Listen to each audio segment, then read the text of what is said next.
আসসালামু আলাইকুম। খায়রুস ইংলিশ একাডেমির পক্ষ থেকে সবাইকে শুভেচ্ছা। আমরা গত ক্লাসে প্রোনাউন সম্পর্কে জেনেছি। আজকে আমরা অ্যাডজেক্টিভের অবস্থান সম্পর্কে জানব। তাহলে চলো শুরু করা যাক। অ্যাডজেক্টিভ এর অবস্থান।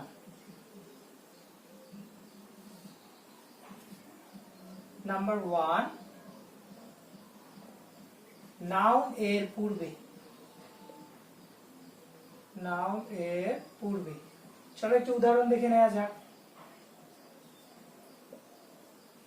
This red shirt is mine.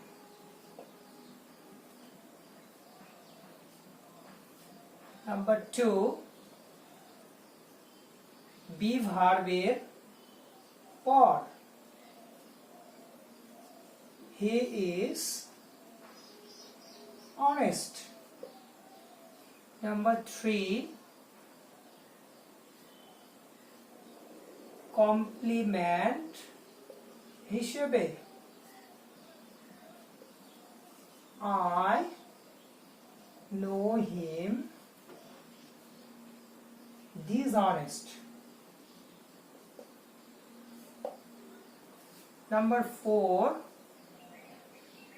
Article ও নাউন এর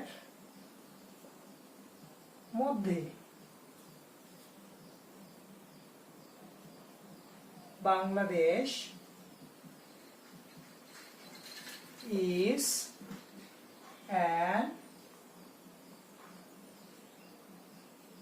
agricultural country. Number 5, preposition ও noun এর মধ্যখানে। He suffers from mental problems. তো শিক্ষার্থী বন্ধুরা, আজ এ পর্যন্তই। পরবর্তী ভিডিও দেখতে পেজটিতে ফলো দিয়ে সাথেই থাকো। খোদা হাফেজ।